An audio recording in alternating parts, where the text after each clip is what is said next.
Income moves in plateaus. It doesn't rise in a straight line. It will rise and then plateau until that constraint of that level is eliminated or resolved. And often the times, the thing that got you to that level is the exact same thing keeping you from moving to the next one. And so in this video, I want to uncover what actually changes in between these income levels and these plateaus, and why grinding harder at the thing that got you to the level is keeping you stuck. And so each level is a different game with different constraints. The thing that got you to, 5K a month is not going to be the same skill set and things that you need to focus on to get you to 25K a month. They're just different things. They're different games that we play. Each level surfaces new ideas and ways of thinking and limiting beliefs that we carried from the previous level over to the current one. And so we have to eliminate those limiting beliefs, and then we have to identify what skills and actions and what is the current constraint of this level. And so I want to break down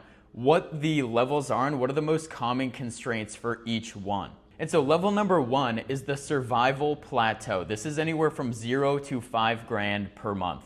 And the main constraint here is that you just don't have any proof. You have no case studies, no testimonials, nothing, right? So you have nothing to actually validate that your skill can get someone the outcome.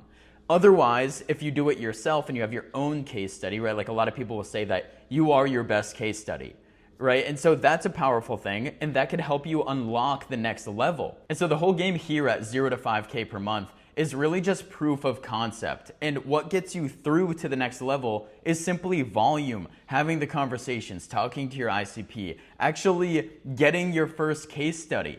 But a lot of people get stuck in this over perfectionism. They think that everything needs to be perfect. They think they need to be the best at what they do. They think they need all this complex infrastructure and automations and tools and whatever, right? Like they get so caught up in the perfectionism that they never end up getting the first case study and doing the work that gets them through the next level. And so you're sitting there playing like the ready game. Like, am I ready to do this? Am I ready to take on clients? Oh, I got to fix this little operational tweak. Oh, I need to, maybe I don't have enough trust. Maybe I don't have the brand, whatever it is. Like whatever the thing that you're telling yourself that you're gonna do, or it's like that's the problem, you're just misdiagnosing the constraint when you actually just need to get your first client. Now, level number 2 is the trading time plateau. This is anywhere from $5,000 to $20,000 per month. I would say $25,000 per month. And this is where you are the bottleneck. And so the thing that the effort, the volume, all of that stuff that got you to the next level from the previous one is now the active constraint within this level, because now you're doing everything yourself. And so really the unlock here, and I was here for a while. I think this is one of the most difficult ones to actually get through, simply because I didn't want to outsource. I didn't know how to increase price to justify the solution that I provided. I didn't know how to optimize my deliverables or productize them so it could eliminate and free up my time. And so the thing is that you need to focus on here is that you need to really look at your pricing and the amount of deliverables, because time is the constraint. This was a really big unlock. It's like you can raise price and productize your solution to free up your time so that you can charge more per client. You collect a higher LTV, and you're overall running a leaner, more efficient business. And so level number 3 is the leverage plateau. This is anywhere from $20,000 to $50,000 per month. I'm just going a little bit more broad here. Obviously, constraints are going to be different, but depending on the business model and what they're offering, what they're selling, what the foundational assets they have within their brand and their positioning and their offer, all of that stuff, like it really can be variable in the constraint identification and what's keeping them at their current level. But what I will say is that, I'm packaging this as like the most common traits of what are keeping people stuck, and what are they actually focusing on, and why are they diverting their attention. Like, you got here by being really good at your craft, and that's often the thing that keeps people stuck at this level, is you keep trying to zone in on getting better at the craft or the skill, or you've proved that you can deliver results. You've proved that you sort of solve the productization and the pricing, but really pointing your skill at a more expensive problem is going to be what sort of unlocks a greater revenue band, right? So sort of unlocking to the next level. And I kind of want to merge like level 3 with level 4, because level 4 is really just about like enhanced leverage, which is like branding and content. And this is exactly where I'm at right now, and that's why I'm making this video, right? And so the dominant constraint, that's why I say it kind of flows in, because you could be at 20 to 50K per month with a really good offer. Your skill is pointing at an expensive problem. You become the premium solution,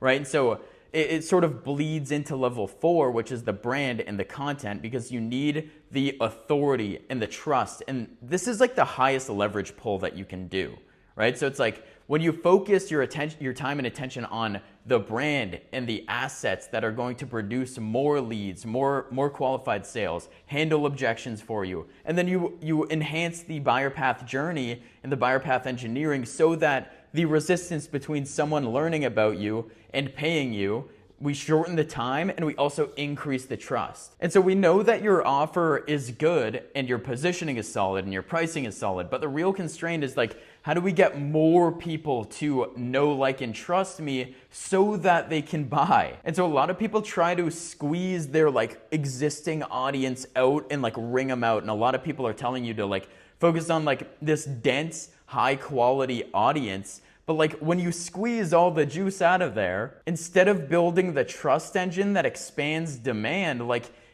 that's the constraint.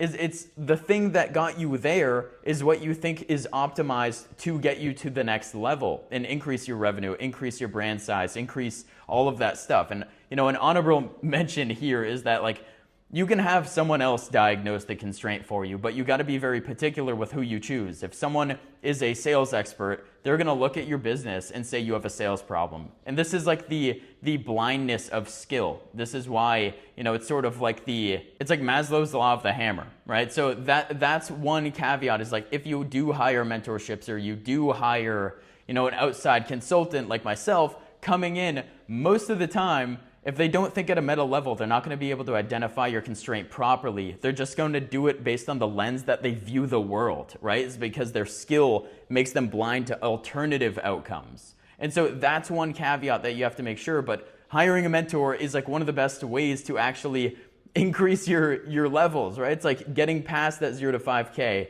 to 10 to 25K and then all the way to 50K per month, right? And then you're focusing on your brand assets and you're focusing on getting better and building trust and getting more attention towards your audience. And so, getting clear on pointing your skill at the right problem and formulating an offer that sells to cold or warm audiences, whatever you have and whatever you need to optimize at the moment.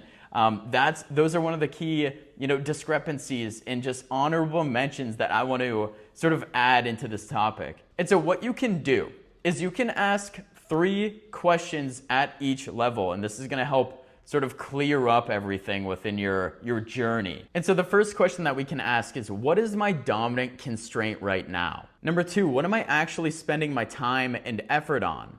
And number 3, am I optimizing the solved constraint or the current one that I have? And so the gap between question number 1 and 2 is most of the time why you are stuck. And so the people who identify what constraint actually governs the current level that I'm on, and then you aim everything at that issue, that's how you unlock the next level. And so hopefully this was helpful. I will see you in the next one. Peace out, guys.